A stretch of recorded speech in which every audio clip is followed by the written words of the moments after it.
What would you do if you discovered that the love of your life had been lying to you for months? Would you walk away in silence, or would you make sure the truth came to light in the most unforgettable way possible? Stay with me, because this story will keep you on the edge of your seat until the very last word.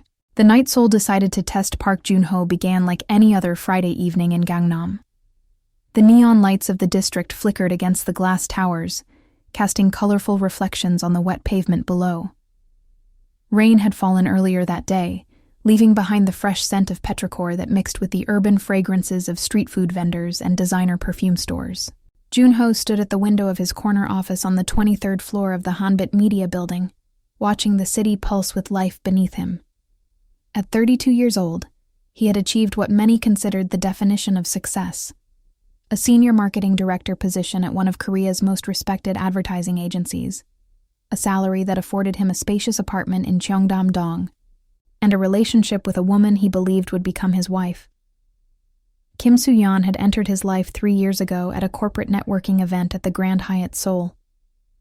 She had been working as a public relations specialist for a competing firm, and their connection had been immediate.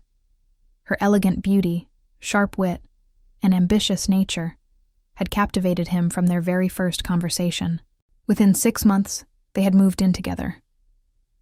Within a year, Joon-ho had begun looking at engagement rings during his lunch breaks, imagining the moment he would kneel before her and ask her to spend forever with him. Their families had already started planning informal gatherings together, treating their union as an inevitability rather than a possibility. His mother, Park Hee-ja, frequently reminded him that she was not getting any younger and that grandchildren would be a blessing she hoped to receive before her joints became too stiff to chase them around the house. The Cheongdam-dong apartment they shared was a testament to their combined success. Floor-to-ceiling windows offered panoramic views of the Gangnam skyline, while modern furniture and carefully selected artwork created an atmosphere of sophisticated comfort. Soo-yeon had taken charge of the interior design, transforming the space into something featured in architecture magazines. She had an eye for aesthetics that Joon-ho admired without fully understanding. He was a numbers and strategy man. She was the visual genius who could make any space feel like a carefully curated gallery. Together, they complemented each other in ways that made their relationship feel destined. On this particular Friday evening, Joon-ho had stayed late at the office to finalize a major campaign proposal for a luxury automobile brand.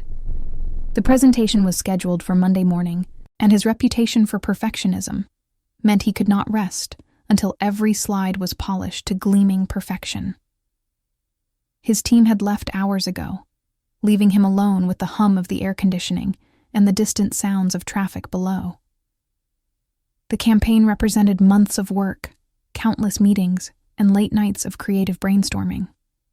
If successful, it would secure the agency's relationship with the automobile company for years to come and cement Joon-ho's position as one of the most talented marketing minds in the industry.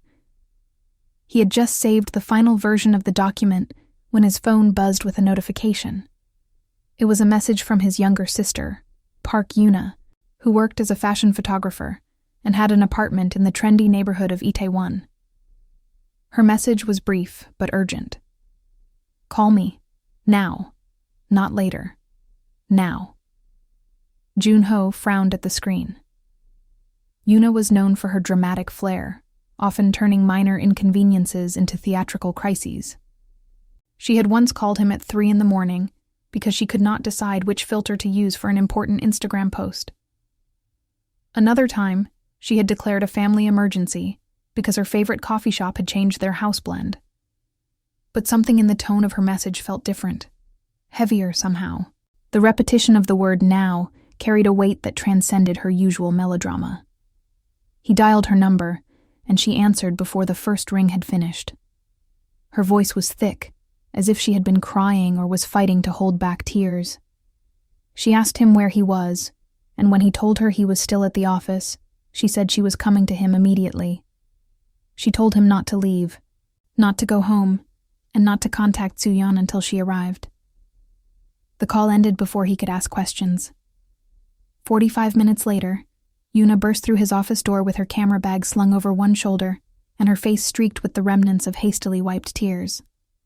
She looked at her brother with an expression that mixed pity, anger, and protective determination. She sat down across from his desk, took a deep breath that seemed to require enormous effort, and told him that she had been hired to photograph a fashion event at a boutique hotel in Myeongdong that afternoon. She had arrived early to scout locations, as was her professional habit, and had wandered onto a terrace that overlooked the hotel's rooftop lounge. What she saw there had frozen her in place, her photographer's instinct to capture images battling with her sister's instinct to protect. Soo-yeon had been sitting at a corner table with a man Yoona did not recognize. They were sitting close together, too close for colleagues or casual friends.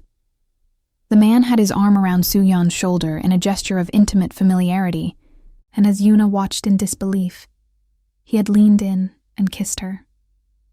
It was not a brief peck on the cheek or a friendly gesture that could be explained away. It was intimate, passionate, and unmistakably romantic. Soo-yeon had responded with equal enthusiasm, her hand resting on the man's chest in a gesture that spoke of established comfort and desire.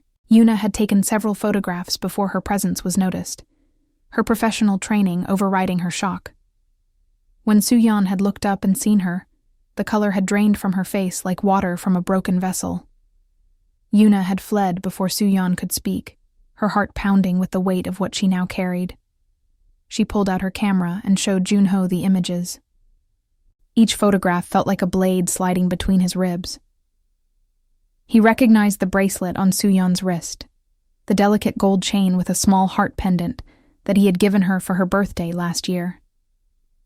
She had cried when he presented it to her, claiming it was the most thoughtful gift she had ever received. He recognized the dress she wore, the designer piece she had told him she bought for a work conference she was attending that afternoon. She had kissed him goodbye that morning with promises of an early return, suggesting they order from their favorite restaurant and spend the evening watching the new drama series everyone was discussing. The man beside her was handsome in a polished, corporate way, with slicked-back hair and an expensive watch that caught the afternoon light. He had the confident posture of someone accustomed to success, his smile in the photographs suggesting a man who knew exactly what he wanted and how to get it. Junho studied his face, committing every detail to memory. He did not recognize him, but he knew he would find out who he was.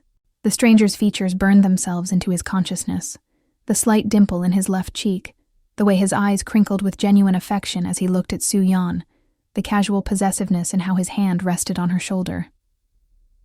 Yoona apologized through fresh tears, saying she had debated whether to tell him at all. She had driven around the city for hours after fleeing the hotel, pulling over multiple times to cry and think. She did not want to be the one to destroy his happiness. She knew how much he loved Soo-yeon, how many plans he had made around their shared future. But she loved her brother too much to let him continue living in a lie. She could not bear the thought of him marrying a woman who was capable of such deception, of him building a life with someone who was already building a life with someone else. Junho listened in silence, his face expressionless, his mind racing through calculations and possibilities. When Yoona finished speaking, he thanked her with a calm that surprised them both. He asked her to send him the photographs and to delete them from her camera. He requested her silence, at least until he decided how to proceed. Yoona nodded, embraced him tightly enough to crack his ribs, and left him alone with his shattered illusions. That night, Junho did not go home. He checked into a hotel near his office and lay awake until dawn, staring at the ceiling and replaying every moment of his relationship with Soo-yeon. He searched for the signs he should have noticed, the inconsistencies he should have questioned. There had been late nights at the office that stretched into early mornings, accompanied by text messages apologizing for delays. There had been sudden changes of plans, canceled dinners blamed on client emergencies, and weekend work obligations that required her immediate attention. She had been busier than usual in recent months, her explanations always reasonable, her apologies always sincere. He had trusted her completely, never imagining that her words could be anything other than truthful. His trust had been a gift she had chosen to abuse. He thought about the proposal he had been planning. He had already selected a ring from a jeweler in the Shinsegae department store, an elegant diamond that the salesperson had assured him would make any woman weep with joy. He had made reservations at the exclusive rooftop restaurant at the Shilla Hotel, a venue known for its panoramic views and reputation as a destination for life-changing moments. Both families had been invited, believing they would witness the culmination of 3 years of love and partnership. His mother had been shopping for a new dress for weeks, unable to contain her excitement about the grandchildren she assumed would follow.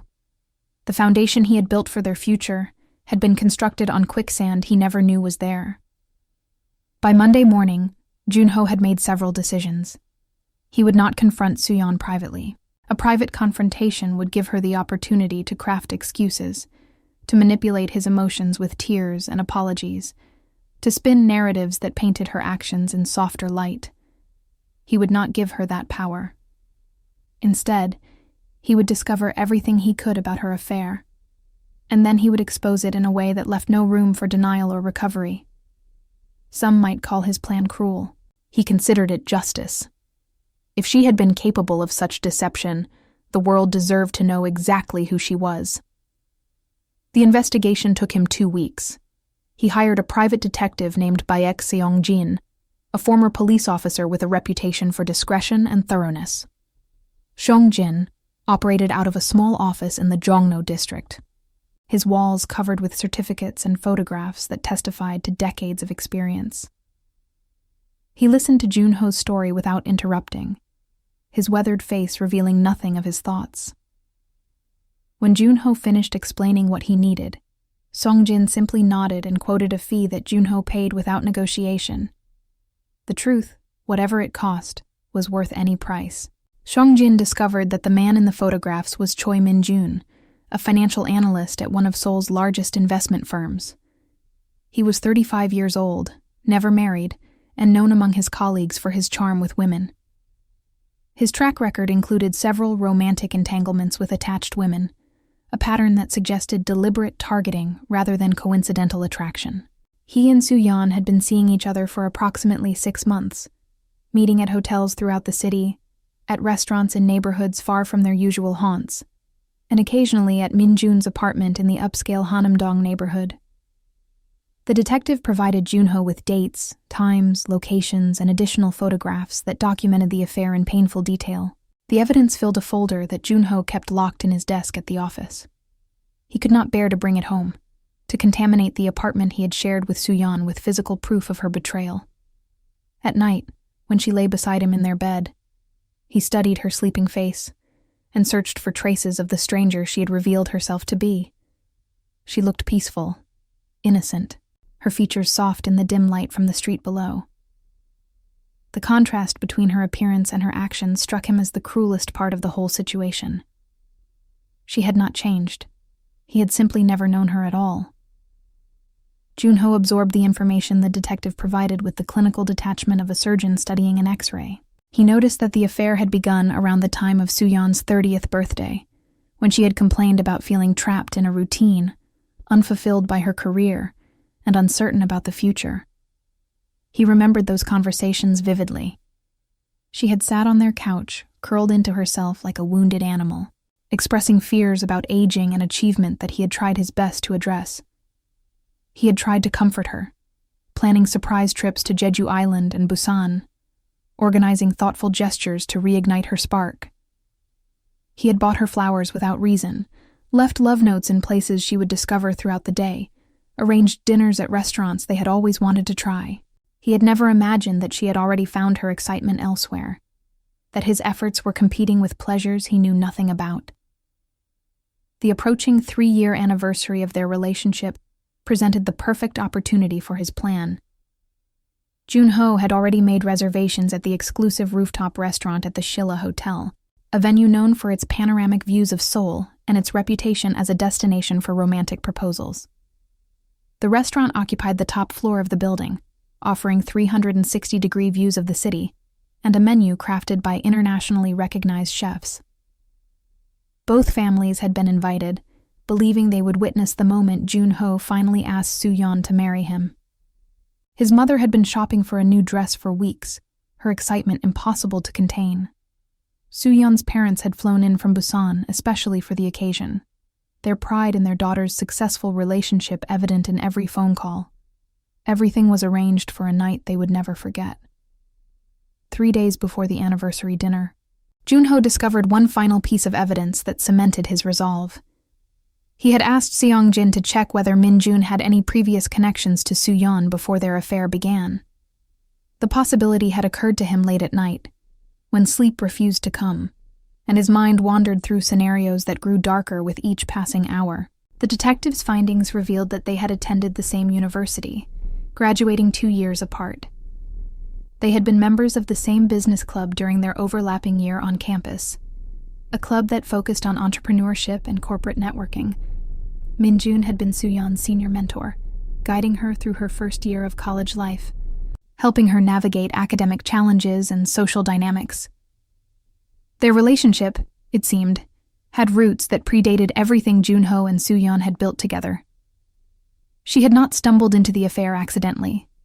She had reconnected with someone from her past and had chosen to betray everything they shared. Junho spent the night before the anniversary dinner in his office, unable to sleep and unwilling to lie beside Soo-yeon while knowing what he knew. He stared at the folder of evidence, reading through the detective's reports until he had memorized every detail. He listened to the voicemail recording that Seong-jin had managed to obtain, Min-jun's voice expressing frustration with their secret arrangement, his words revealing plans and hopes that excluded Junho entirely. The recording would be the centerpiece of his revelation, undeniable proof that could not be explained away or dismissed as a misunderstanding. On the night of the anniversary, Junho arrived at the restaurant early to ensure everything was in place. He had arranged for a special audio system to be available, explaining to the staff that he wanted to play a romantic message for his girlfriend as part of his proposal. The manager had been delighted to assist, believing he was facilitating one of the most romantic moments of two people's lives. He had positioned speakers throughout the private dining room, tested the audio quality multiple times, and personally supervised the setup to ensure perfection. Junho thanked him with a smile that did not reach his eyes, marveling at how easily deception could be performed when one had sufficient motivation. The guests began arriving at 7 o'clock. Junho's parents came first, his mother already dabbing at her eyes with anticipation. She wore a new hanbok-inspired dress in deep burgundy, her silver jewelry catching the light as she embraced her son. His father, Park Dong-hyun, a retired professor of Korean literature, carried a camera he intended to use to capture the proposal. He had been practicing angles all week, determined to preserve every moment of his son's happiness. Yuna arrived next, her expression carefully neutral, though her eyes kept finding Junho's with silent questions. He had asked her to attend, explaining only that he needed her there and that she should trust him. Her confusion was evident, but her loyalty was stronger. Soo-yeon's parents followed shortly after, her mother embracing Junho with the warmth of a woman who already considered him family. She called him son in the traditional way, her eyes bright with joy at the prospect of their families formally joining. Her father shook his hand firmly, speaking of pride and tradition and the importance of building strong partnerships. They had driven 5 hours from Busan specifically for this occasion, their luggage still in the car, because they had come directly from the highway without stopping at their hotel. Their devotion to their daughter was evident in every gesture, their trust in her complete and unquestioned. Finally, Soo-yeon herself entered the restaurant, stunning in a midnight blue dress that Junho recognized as new. The color complemented her complexion perfectly, the cut emphasizing her elegant figure.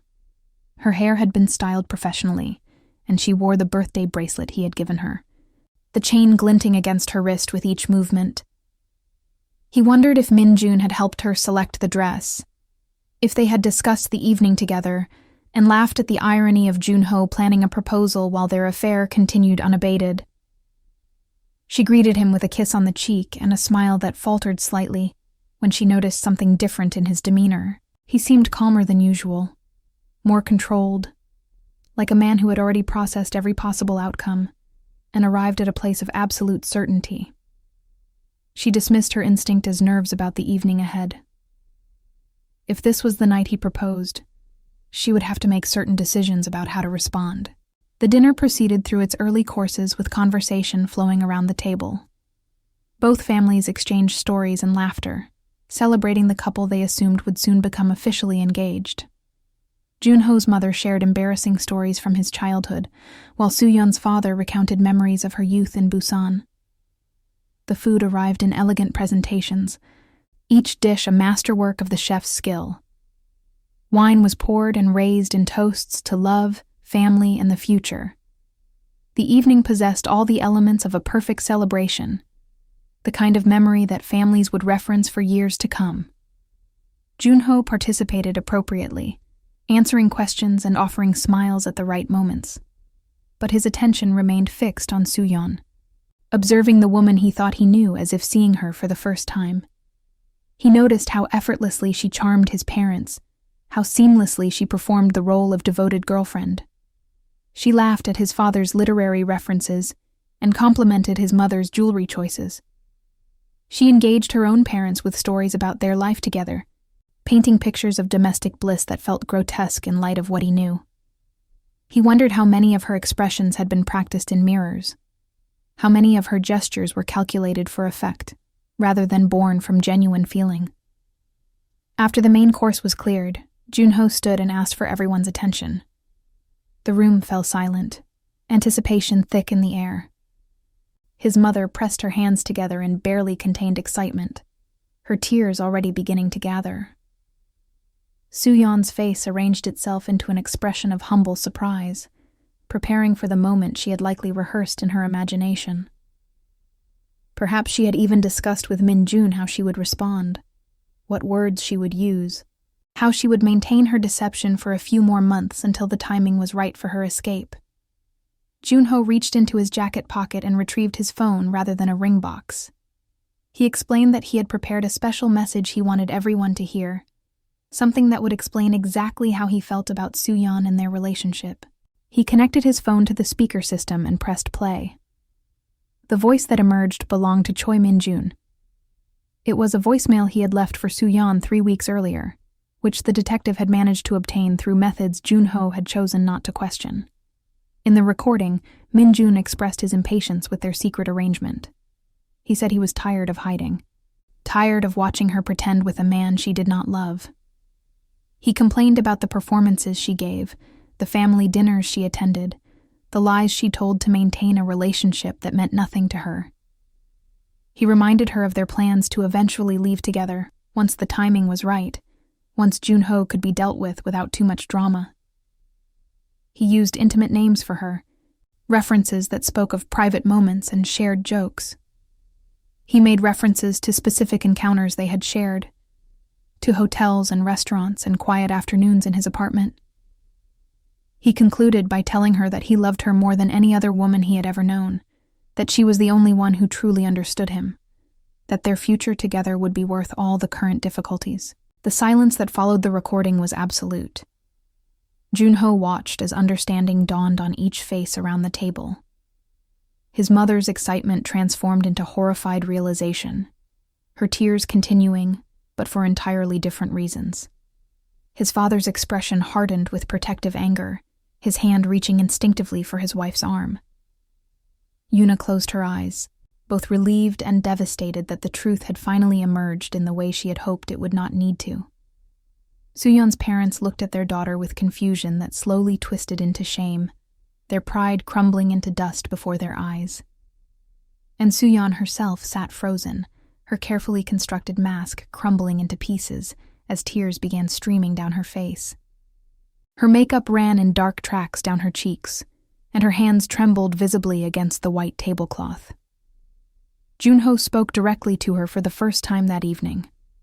His voice was calm, measured, carrying the weight of weeks of preparation and processing. He told her that he knew everything. He knew about Min-jun, about the hotels, about the 6 months of lies and deception. He knew about their history at university, about the mentor relationship that had apparently never truly ended. He told her that he had loved her genuinely, completely, without reservation or doubt. He had imagined their children, their home, their future growing old together.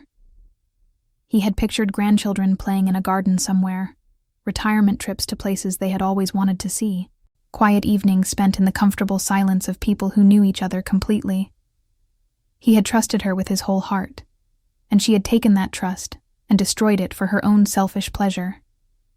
He was not seeking an explanation, because no explanation could undo what she had done. He was simply ensuring that everyone who believed in their relationship understood exactly who she really was. Soo-yeon tried to speak, her voice breaking on every syllable. She reached for his hand across the table, but he stepped away from her touch as if it burned.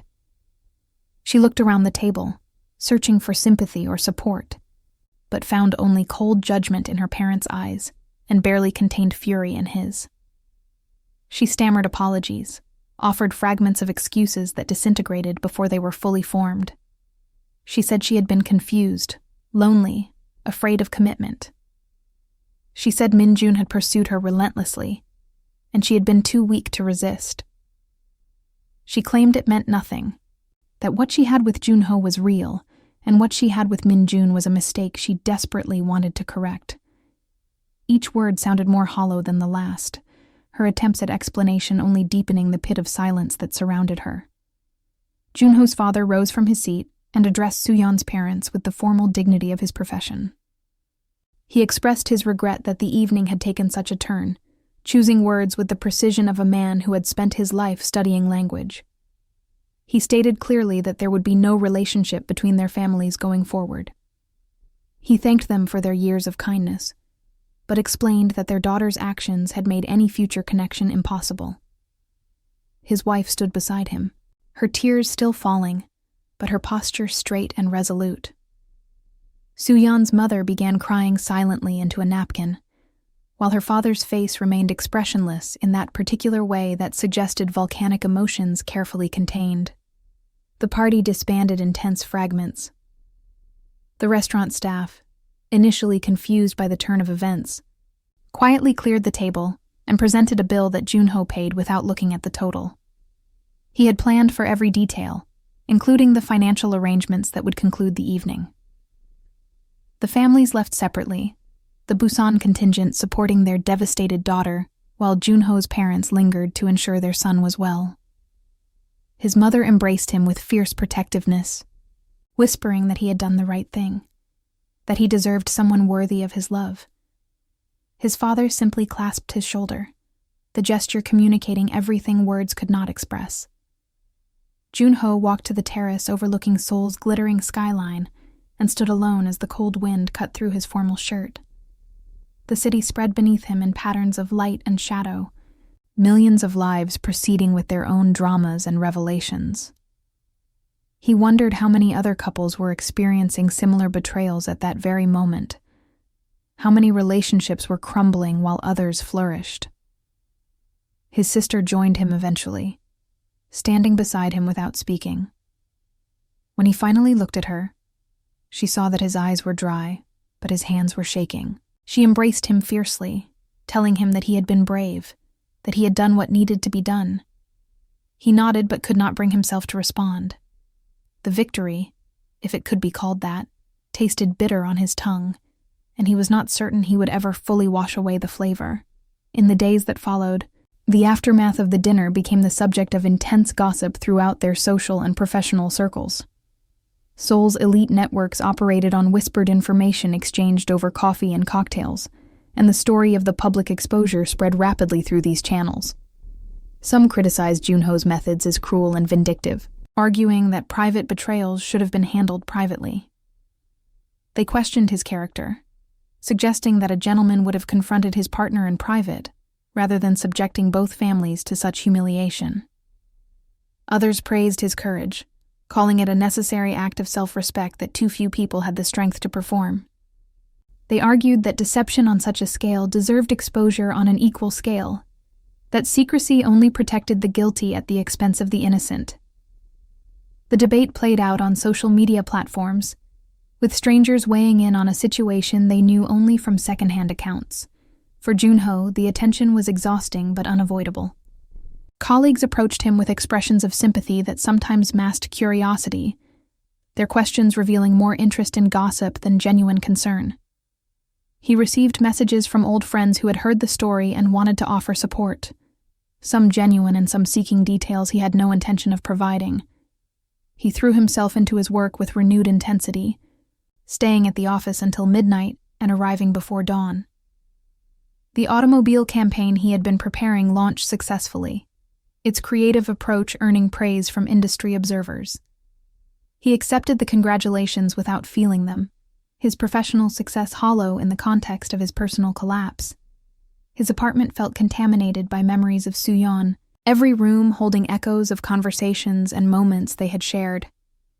He could not sit on the couch without remembering evenings spent watching films together, could not enter the bedroom without seeing her sleeping form in the morning light. He began the process of finding a new place to live, contacting real estate agents and viewing apartments throughout the city. He boxed up her belongings with methodical efficiency, sealing each container with tape that seemed inadequate to the task of separation.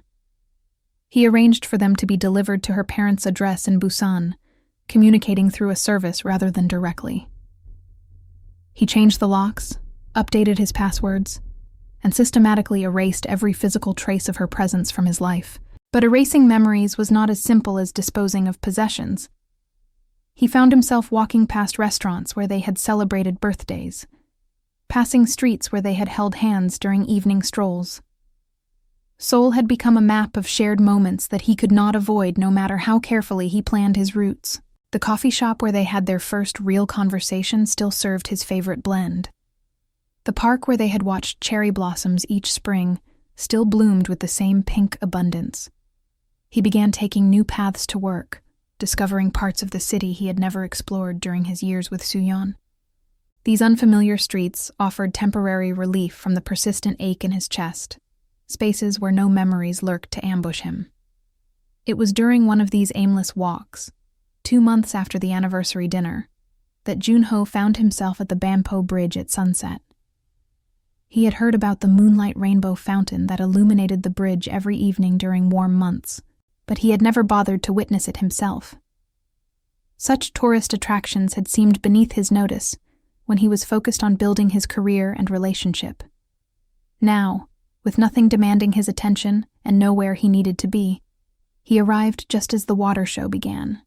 Thousands of streams arced into the Han River, while colored lights transformed them into cascading rainbows, the effect simultaneously magnificent and oddly peaceful. The crowd around him murmured with appreciation, phones raised to capture the spectacle for social media accounts that hungered for content. For a moment, he forgot his pain and simply watched the water dance against the dying light, letting the beauty wash over him without resistance. When the show ended, he noticed a woman standing nearby with a sketchbook in her hands. She was drawing the bridge, her pencil moving rapidly across the page as she tried to capture the image before the light disappeared completely. Her concentration was absolute. Her world narrowed to the page before her, and the scene she was translating into lines and shadows. She was slender, with hair that fell past her shoulders in gentle waves, and an expression of intense focus that suggested she had forgotten the world around her. She wore comfortable clothes that prioritized function over fashion, and her bag bulged with what appeared to be additional art supplies. Something about her stillness amid the dispersing crowd caught his attention, and he found himself walking toward her before he consciously decided to do so. Her name was Yoon Ha-eun, and she was a children's book illustrator. She explained this with a slight embarrassment, as if expecting him to find her profession unserious or juvenile. She lived in a small studio apartment in Hongdae, the artistic district known for its galleries, street performers, and creative energy. The neighborhood suited her perfectly, she explained, offering inspiration on every corner and a community of fellow artists who understood the peculiar rhythms of creative work. She visited Banpo Bridge whenever she needed inspiration, finding that the combination of water, light, and urban landscape helped unlock her creativity when she felt stuck. The movement of the fountain, she said, reminded her that beauty could emerge from carefully organized chaos, that patterns could form from elements that seemed random. She spoke about her work with passionate enthusiasm, her hands gesturing to emphasize her words, her eyes lighting up when she described the stories she brought to life through her illustrations. She had just completed artwork for a book about a small rabbit who learned to overcome his fear of thunderstorms, and she was currently working on a project involving a little girl who discovered she could communicate with trees. The subjects sounded whimsical, but she discussed them with the seriousness of someone who understood that children's stories carried profound truths. Junho listened more than he spoke, grateful for the distraction from his own thoughts, and unexpectedly charmed by her earnest passion. They talked until the bridge lights dimmed, and the evening crowd had entirely dispersed, leaving them nearly alone on the pedestrian pathway. Ha-eun apologized for monopolizing the conversation with talk of her work, suddenly embarrassed by how much she had shared with a stranger. But Junho assured her that he had enjoyed every word, that her passion was refreshing in a world where so many people seemed tired of their own lives.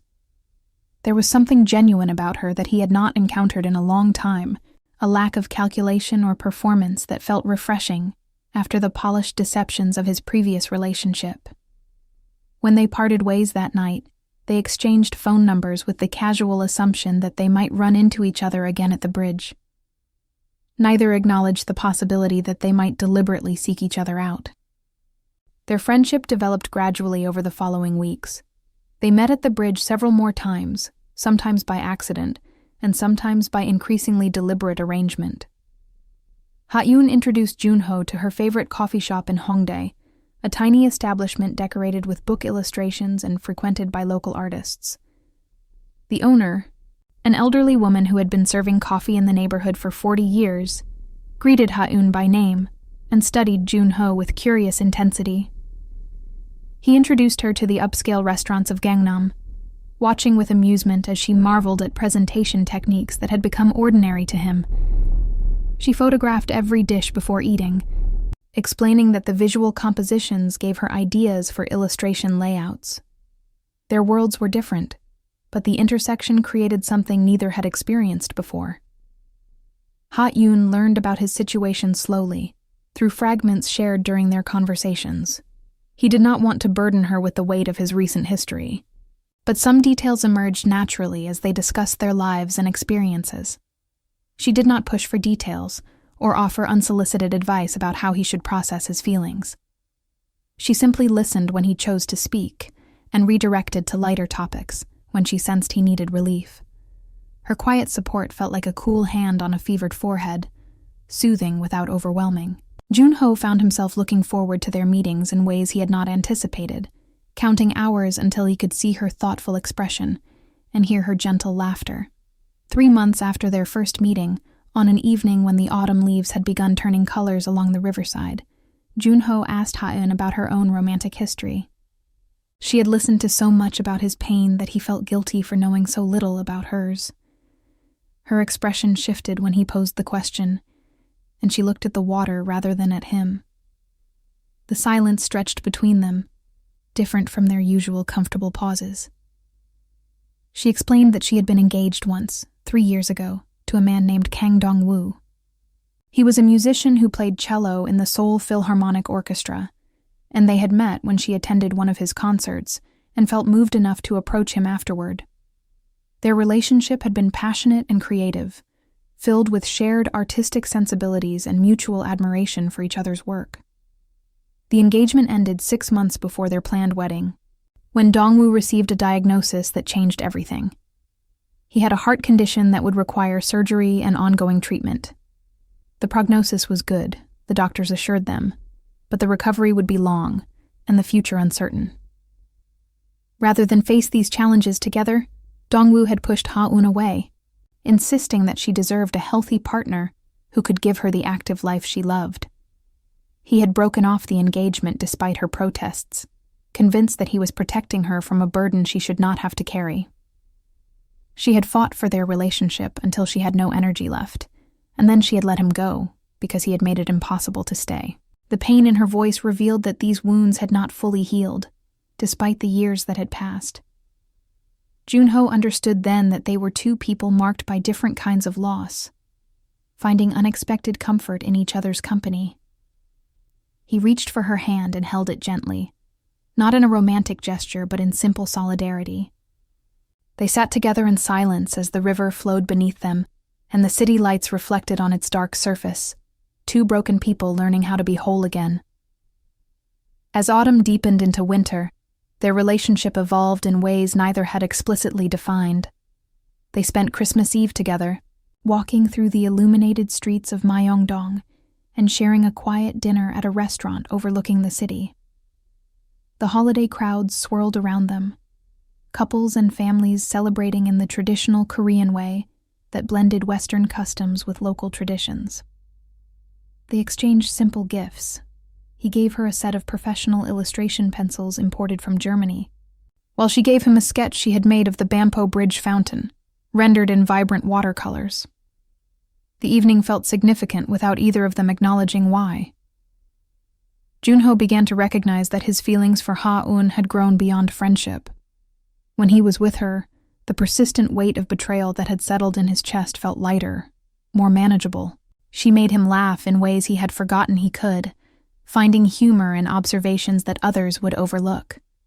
She challenged his assumptions with gentle questions that revealed new perspectives, pushing back against his cynicism without ever being confrontational. She saw parts of him that he had kept hidden from others, including from Soo-yeon, and she accepted them without judgment. But the fear of vulnerability held him back from expressing what he felt. He had trusted completely once before, and that trust had been weaponized against him.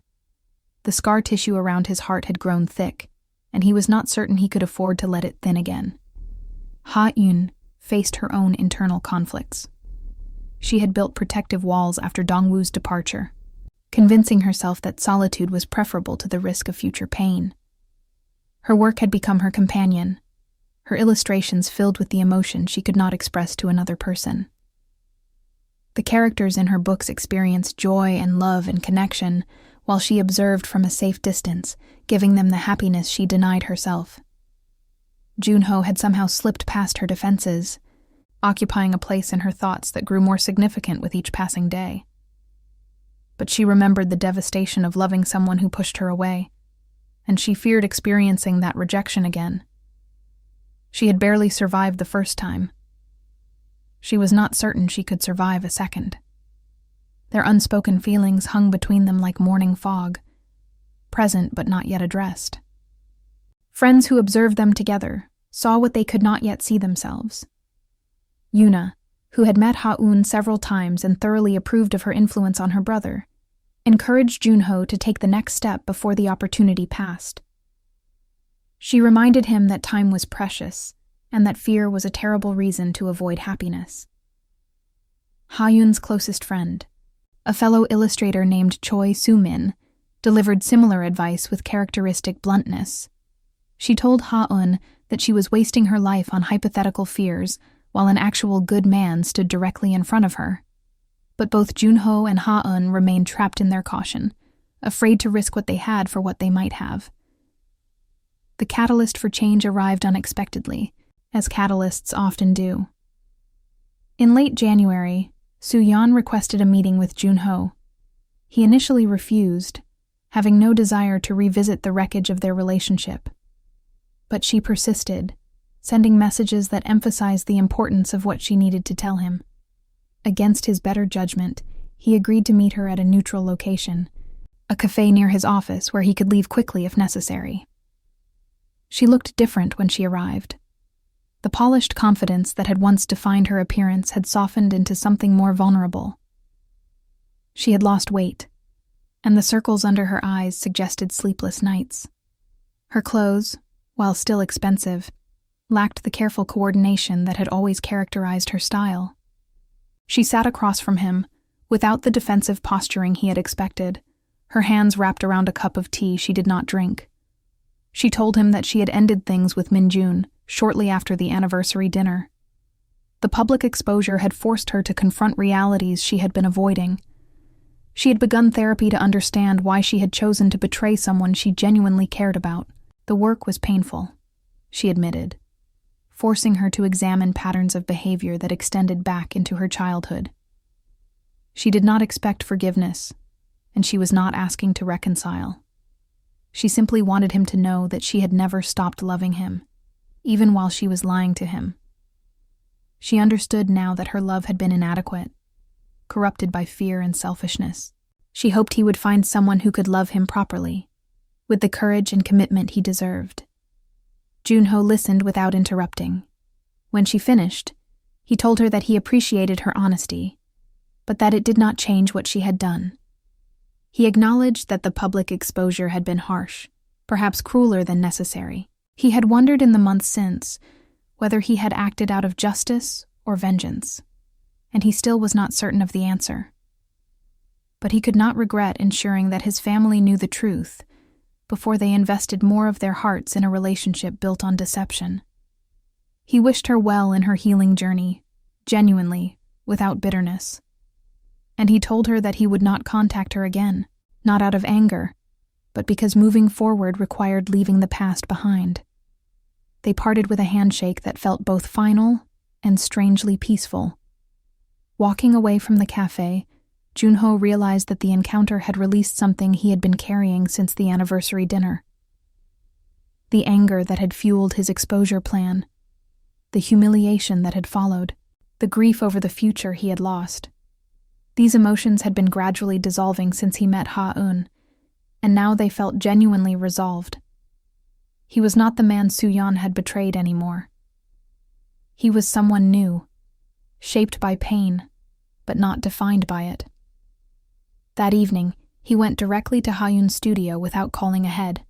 She answered the door with paint-stained fingers, and a surprised expression that quickly transformed into a welcoming smile. Her apartment was small but vibrant, every surface covered with artwork in various stages of completion. Illustrations lined the walls, characters from stories she had brought to life watching the room with friendly eyes. He asked if he could come in, and she stepped aside without questions. He told her about the meeting with Soo-yeon, describing both the conversation and the closure it had provided. Then, before his courage could falter, he told her that meeting her had changed something fundamental in how he saw the world. She had shown him that trust could exist without naivety, that connection could develop without deception. He was not ready to declare grand romantic sentiments, but he wanted to explore what they could become together. He asked if she would be willing to try. Ha-eun's response came not in words, but in the tears that suddenly filled her eyes. She had convinced herself that she was content with friendship, that expecting more would only lead to disappointment. But his words unlocked feelings she had been suppressing for months. She confessed that she thought about him constantly, that his presence had brought color back into a world that had felt gray since Dongwoo left. She was terrified of being vulnerable again, but she was more terrified of letting him walk away without knowing what they could be. They talked through the night, sharing fears and hopes they had kept hidden from everyone, including themselves. When dawn began lightening the sky outside her windows, they were still sitting together on her small couch, hands intertwined, having agreed to move forward slowly, carefully, with honesty as their foundation. It was not a dramatic declaration of love. It was something more important, a mutual commitment to try. Their relationship developed with intentional patience over the following months. They met frequently but maintained their separate spaces, understanding that each needed time to heal from their respective wounds before building something new. Junho introduced Ha-eun to his family gradually, and his parents received her with warmth that surprised them all. His mother, still bruised by the Soo-yeon experience, was initially cautious, but Ha-eun's unassuming kindness and obvious affection for Junho quickly won her over. Ha-eun's world embraced Junho with the casual acceptance common among creative communities. Her artist friends welcomed him into their circles, appreciating his genuine interest in their work and his willingness to support Ha-eun's career. He attended her gallery exhibitions, helped her negotiate contracts with publishing companies, and took pride in seeing her name on the covers of increasingly popular children's books. Their worlds, once seemingly incompatible, merged into something richer than either had been alone. Summer arrived with its humid heat and extended daylight. Junho had moved into a new apartment in the Yeonnam-dong neighborhood, closer to Ha-eun's Hongdae studio than his previous Cheongdam-dong residence. The change represented more than geographic convenience. It was a conscious step toward a simpler life, one less focused on status symbols and more oriented toward genuine connection. He spent many evenings at her place, cooking dinner together and watching the sunset from her tiny balcony, discussing dreams that now included each other. One evening in late July, Ha-eun received a phone call that drained the color from her face. Dongwoo was in the hospital. His heart condition had worsened, and he needed emergency surgery. Despite years of distance, he had listed her as one of his emergency contacts, and the hospital was required to inform her of his status. She hung up the phone with shaking hands, uncertain how to process the resurgence of emotions she thought she had put away. Junho watched her struggle and made a decision without hesitation. He told her that she should go to the hospital. Whatever had happened between her and Dongwoo in the past, the man had once been important to her. She deserved the chance to see him, to find whatever closure or connection she needed. He would be waiting when she returned, no matter how long it took. Ha-eun looked at him with an expression of wonder and gratitude. She had expected jealousy or insecurity, the reactions she might have felt if their positions were reversed. Instead, he offered her the freedom to honor her history without threatening their future. It was the kind of trust she had not experienced since before Dongwoo pushed her away. She kissed him quickly and left for the hospital, promising to call as soon as she knew anything. She found Dongwoo in a private room, looking smaller and older than the vibrant musician she remembered. The surgery had been successful, but the recovery would be long. He was surprised to see her, then embarrassed, then grateful. They talked for hours, revisiting the past with honesty that had been impossible during the painful end of their engagement. He apologized for pushing her away, explaining that he had believed he was protecting her, but had come to understand that he had also been protecting himself from seeing her sacrifice for him.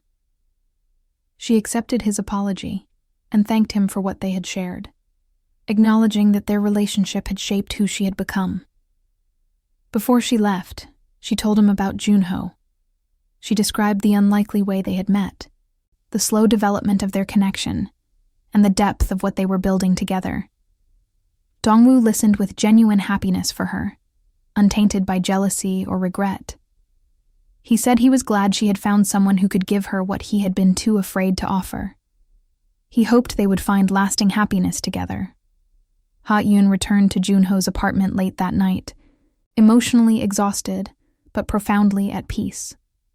She told him everything that had happened, every conversation and revelation and moment of closure. He listened as he always did, attentive and patient, his presence a steady anchor in the turbulence of her feelings. When she finished, she told him that she loved him. It was the first time either of them had said the words aloud. He pulled her close and said the same, his voice rough with emotion. They held each other in the quiet apartment as Seoul hummed with life beyond their windows.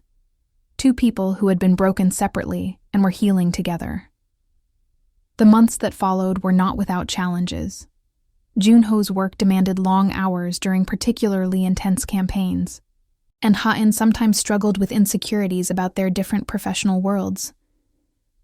They argued occasionally, disagreements that felt painful in the moment, but became opportunities for deeper understanding. They learned how to communicate their needs without accusation, how to give space without creating distance, how to trust without losing themselves in the other person. By their first anniversary as a couple, counted from that dawn conversation in her studio, they had developed the kind of partnership that both had once believed was only possible in stories.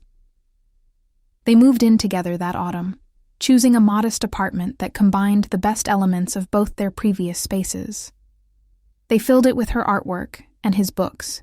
With comfortable furniture, they selected together, and plants they managed to keep alive through combined effort. It became a home in the truest sense of the word. Junho's career continued to flourish. He received a promotion to vice president of the marketing division, a position that brought greater responsibility and influence. He used his new role to advocate for more creative, authentic campaigns, pushing back against the hollow messaging that too often characterized the industry. His team respected him for his integrity and his willingness to take risks that prioritized genuine connection over superficial engagement. Ha-yoon's career also advanced. Her children's books gained international recognition, translated into multiple languages and beloved by young readers worldwide. She received invitations to speak at publishing conferences and illustrator workshops, opportunities that allowed her to inspire the next generation of artists.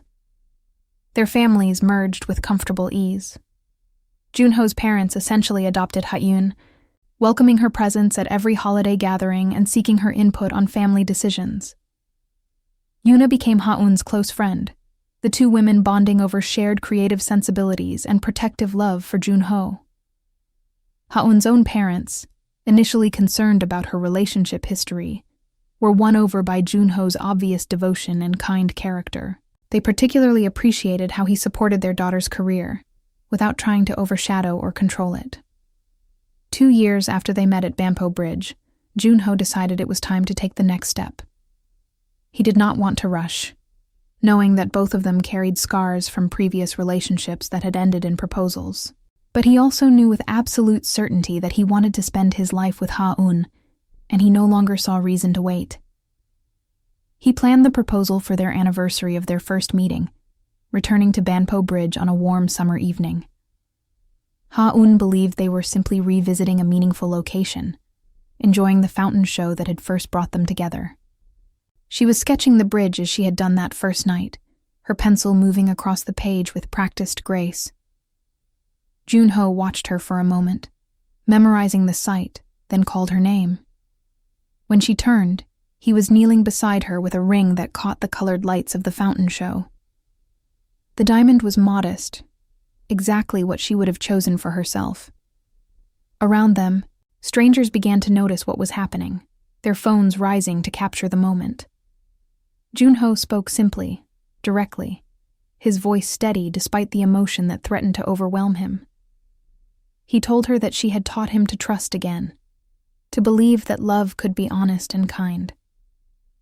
He asked if she would do him the honor of becoming his wife. Ha-yoon dropped her sketchbook and pulled him to his feet, her answer given in the kiss she pressed to his lips before the word yes could leave her mouth. The crowd around them erupted in applause and congratulations, strangers celebrating the happiness of people they had never met. The fountain continued its dance behind them, water and light creating patterns that seemed designed specifically for this moment.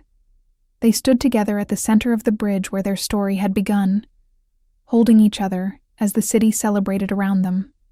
The wedding took place the following spring, on a day when cherry blossoms drifted through Seoul like pink snow. They chose a traditional Hanok venue in the Bukchon neighborhood, honoring Korean heritage while creating a celebration that reflected their unique journey. The ceremony blended elements of Korean and Western traditions, a fusion that represented the blending of their different worlds. Family and friends filled the courtyard, their faces bright with joy that required no performance or pretense. Junho's parents beamed throughout the ceremony, his mother crying the happy tears she had once expected to shed for the wrong woman. Yoona served as one of Ha-yoon's bridesmaids, her camera capturing moments that would become treasured memories. Ha-yoon's parents watched with proud satisfaction as their daughter married a man who clearly cherished her. Even the weather cooperated, providing clear skies and gentle warmth that felt like the universe's blessing on their union. When they exchanged vows, both spoke from the heart, rather than reciting prepared scripts. Junho promised to always listen, to trust even when trust felt difficult, to choose their relationship over his pride in every conflict that arose. Ha-yoon promised to share her whole self, to communicate her fears before they became walls, to build a home where both could grow without constraint. These were promises born from hard experience, from understanding exactly how relationships could fail and committing to avoiding those failures together. The reception continued into the evening, filled with laughter and dancing and stories shared by guests who had watched their love develop. When they finally departed for their honeymoon in Jeju Island, They left behind a community that would support their marriage, as it had supported their courtship. They were not alone in this new chapter. They were surrounded by people who believed in what they had built and would help them maintain it. Their life together in the years that followed was not a fairy tale in the sense of constant perfection. They faced challenges that tested their partnership: career setbacks, family health concerns, the everyday frictions of sharing space and time with another person. But they faced each challenge as a team, applying the communication skills they had developed and the trust they had earned. Their home remained a sanctuary, a place where both could be authentic without fear of judgment or rejection. 5 years after their wedding, Ha-eun gave birth to their first child, a daughter they named Soo-ah. Junho held his daughter for the first time with tears streaming down his face, overwhelmed by the intensity of love he felt for this tiny person who carried elements of both her parents. He thought about the anniversary dinner when his world had fallen apart, about the pain that had seemed unbearable at the time. He understood now that the destruction of his relationship with Soo-yeon had been necessary to create space for everything that followed. He could not have found Ha-eun if he had remained bound to someone who did not truly love him. Ha-eun watched her husband with their daughter and felt the same overwhelming gratitude. Her years of solitude after Dongwoo had felt like punishment, a period of exile from the happiness others seemed to find easily. But those years had also prepared her to recognize and appreciate genuine love when it arrived. She had learned what she wanted and what she would not accept. She had developed the strength to be vulnerable when vulnerability was the only path to connection. Their family grew and evolved over the years that followed.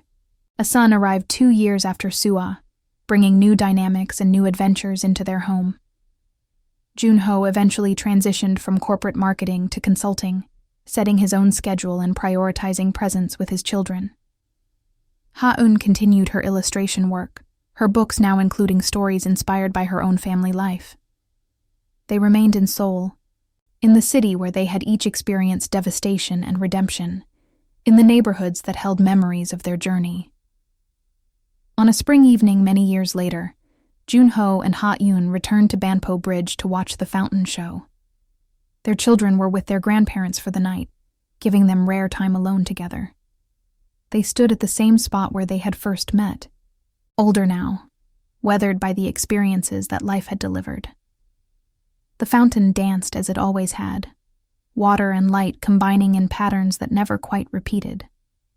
Ha-eun rested her head on Junho's shoulder and asked him if he remembered that first night. He smiled and said he remembered everything.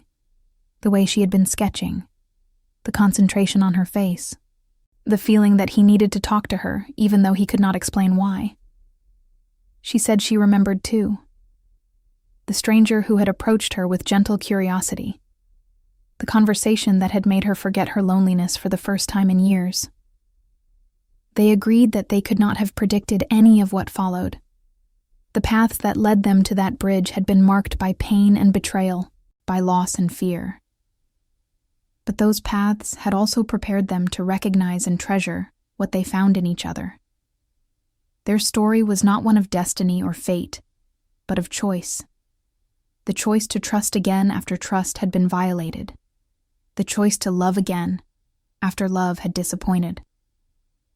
As the fountain show ended and the bridge lights dimmed, they walked home together through streets that had witnessed their entire journey. They passed the cafe where Junho had first kissed Ha-eun, the gallery where her first exhibition had opened, the hospital where their children had been born.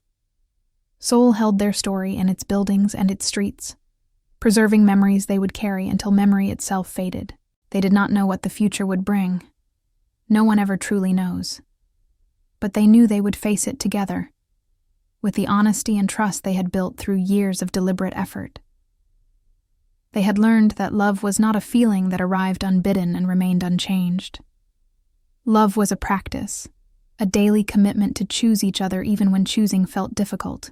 They had made that commitment, and they would continue making it, for as long as they both had breath. When they reached their home, the lights were off and the children were not there to greet them. They had the entire night to themselves, a luxury they had learned to cherish. Junho opened a bottle of wine while Ha-eun cued music on the speakers, the same artist who had been playing in the coffee shop during their first conversation. They danced together in their living room, surrounded by the life they had created, grateful beyond words for everything that had brought them to this moment.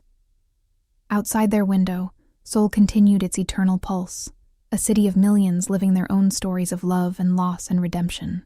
Some of those stories would end in tragedy, in betrayals that never healed and trust that never recovered. But some would find what Junho and Ha-eun had found, a partnership forged in the fire of previous disappointments and strengthened by the daily choice to be worthy of each other. Their story had begun with a question. What would you do if you discovered that the love of your life had been lying to you for months? Junho had answered that question with public exposure, a choice that still provoked debate among those who knew the story. But the exposure was not the point.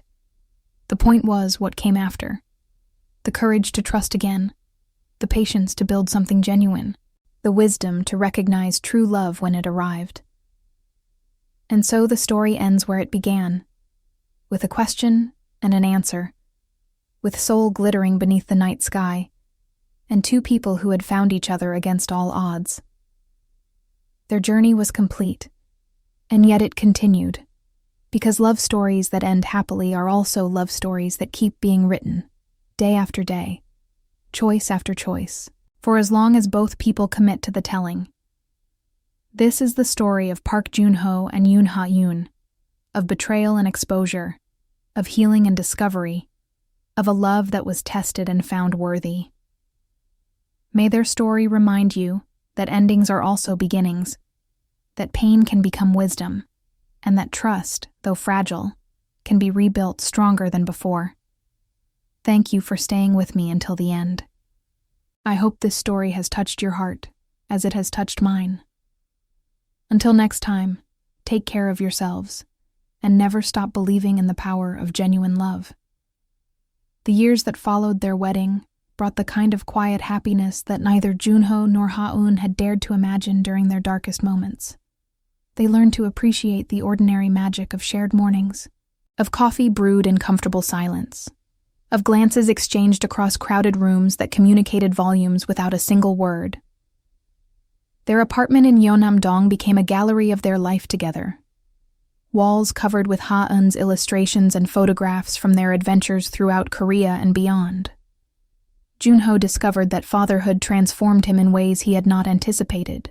When Sua took her first steps, wobbling across the living room with determined concentration, he felt tears streaming down his face without embarrassment. When their son, Jun Seo, spoke his first words, calling for his father with a mispronunciation that became the family's favorite joke, Junho understood that these moments were the true measure of a successful life.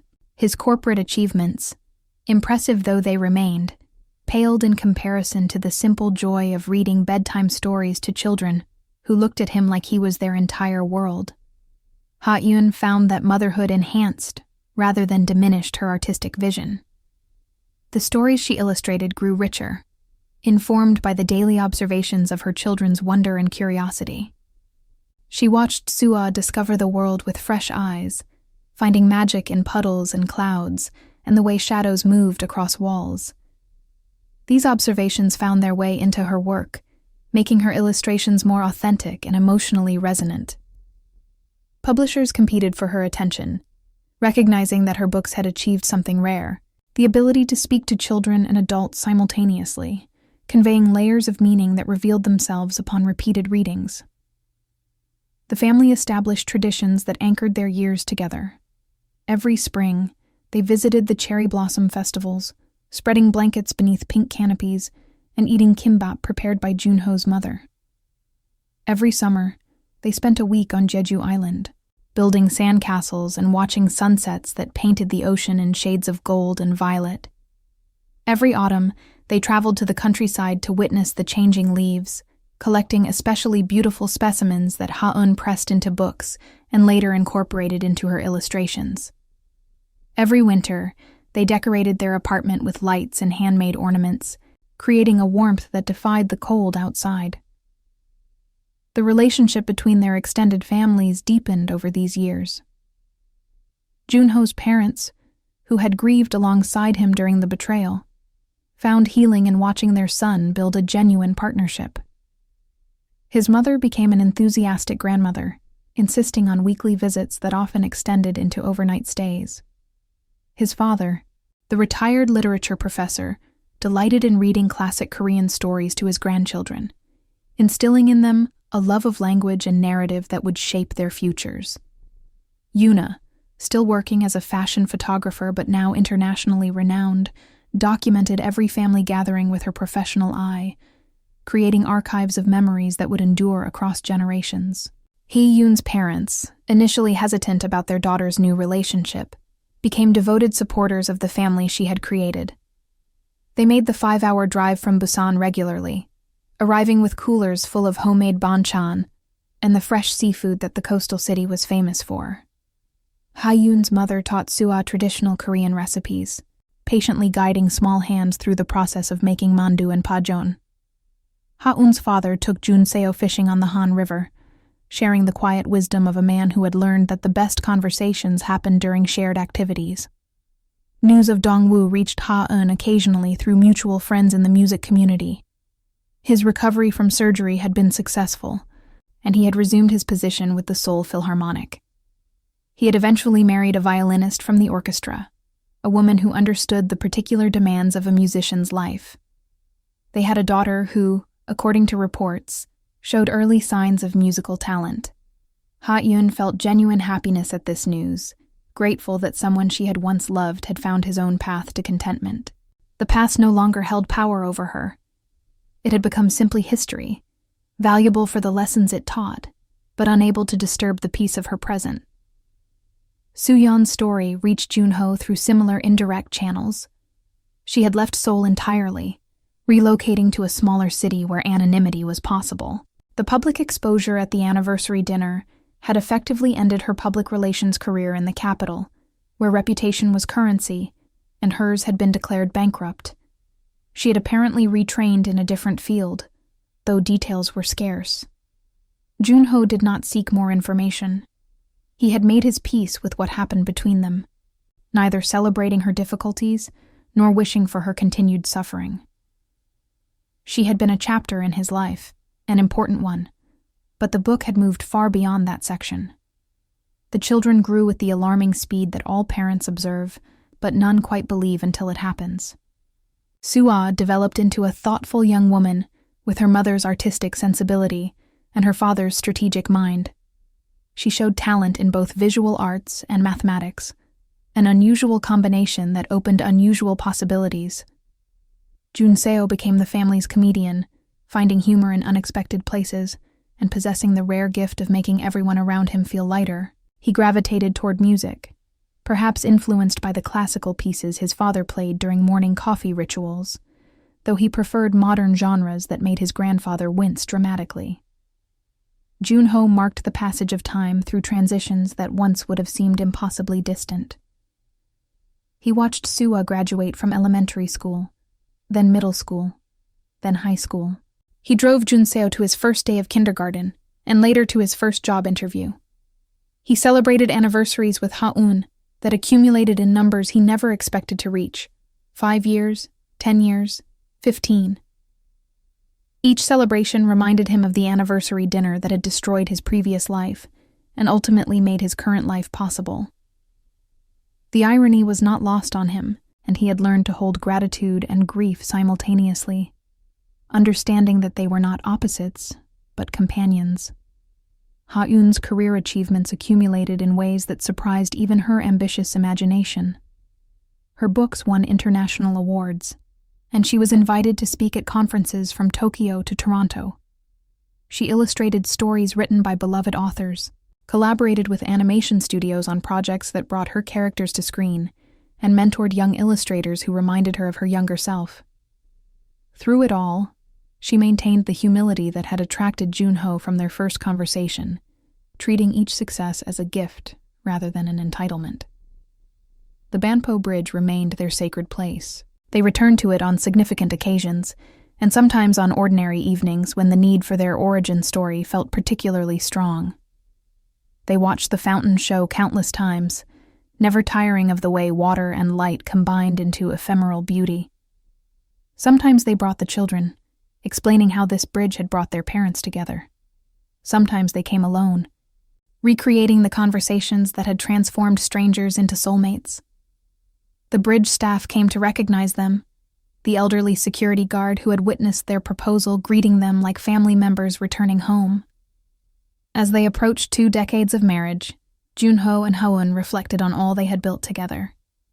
Their accomplishments included obvious things: children raised with love, careers pursued with integrity, a home that felt safe and warm. But they also included subtler achievements: the ability to argue without cruelty, to support without smothering, to maintain individual identities while building a shared one. They had learned that marriage was not a destination but a journey, one that required constant navigation and occasional course corrections. They also reflected on the pain that had preceded their meeting. Junho rarely thought about Soo-yeon anymore, but when he did, he no longer felt anger. Time had transformed the betrayal into a turning point, a necessary destruction that cleared space for genuine creation. Ha-yoon had made similar peace with Dongwoo's departure, understanding that his fear had been its own form of love, however misguided. These past relationships had shaped them into people capable of recognizing and treasuring what they had found in each other. The world changed around them in ways large and small. Technology transformed how people worked and connected. Political movements rose and fell. The city of Seoul continued its restless reinvention, old buildings yielding to new towers that reached ever higher toward the sky. Through all these changes, certain things remained constant: the rhythm of the Han River flowing toward the sea, the neon glow of Gangnam at night, the way cherry blossoms fell like pink snow each spring. These continuities anchored Junho and Ha-yoon even as their own lives evolved. On the 20th anniversary of their first meeting at Bampo Bridge, they returned once more to the place where everything began. Their children were grown now, living lives of their own in different cities. The apartment in Yeonam-dong felt larger than it had when small feet had run through its corridors, but the quiet was comfortable rather than lonely, filled with decades of accumulated presence. They walked along the bridge as the sun descended toward the horizon. The fountain show had grown more elaborate over the years, incorporating new technologies and expanded programming. But the essential magic remained unchanged. Water arcing through air, light transforming the ordinary into the extraordinary. They found a spot along the railing and watched as they had watched so many times before. Junho took Ha-yoon's hand, feeling the familiar texture of her skin, the warmth that still felt like coming home after all these years. He thought about the young man who had stood at this bridge 2 decades ago, heartbroken and future uncertain. That man could never have imagined the life that awaited him, the love, the family, the quiet joys that accumulated into a meaningful existence. He was grateful beyond expression for the journey that had brought him here. Ha-eun leaned into her husband's shoulder, watching the colors dance on the water. She thought about the young woman who had been sketching on this bridge, believing herself destined for solitary creativity. That woman had built walls against love, convinced that protection was preferable to vulnerability. How wrong she had been. How gloriously, wonderfully wrong. The fountain show ended, and the bridge lights dimmed, but they remained where they were, reluctant to leave this sacred space. Around them, the city continued its eternal motion, millions of lives proceeding with their own stories. Some of those stories were just beginning, new loves forming in unexpected places. Some were ending, relationships dissolving under the weight of accumulated disappointments. And some, like theirs, were continuing, page after page, year after year, sustained by the daily choice to show up and try again. They walked home slowly, hand in hand, through streets that held 20 years of memories. Tomorrow would bring new challenges and new joys. The children would call with updates about their lives.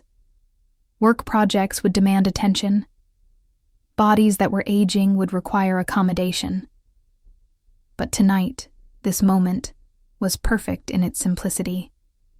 Two people who had found each other against all odds, who had chosen each other again and again, walking together through a city that had witnessed their entire story. What would you do if you discovered that the love of your life had been lying to you for months? For Park Joon-ho, that discovery had been the worst night of his life.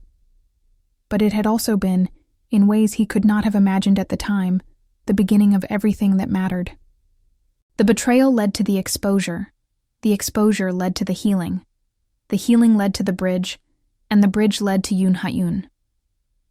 Every step of pain had been necessary to reach this moment of peace. And so the story closes as all stories must, not with a definitive ending, but with a pause in an ongoing narrative. Joon-ho and Ha-yoon continue their journey together, facing whatever comes with the courage they have earned through experience. Their children carry forward the lessons their parents learned about trust and vulnerability. The Banpo Bridge still hosts its nightly fountain show, still brings strangers together who might become something more. Seoul still glitters beneath the night sky, indifferent to individual dramas but somehow nurturing them all. Thank you for walking with me through this story of betrayal and redemption, of breaking and healing, of losing everything, and finding what matters most. May it remind you that the darkest moments often precede the brightest dawns, and that love, when genuine, has the power to transform even the deepest wounds into wisdom. Until we meet again, take care of your hearts and never stop believing in the possibility of starting over.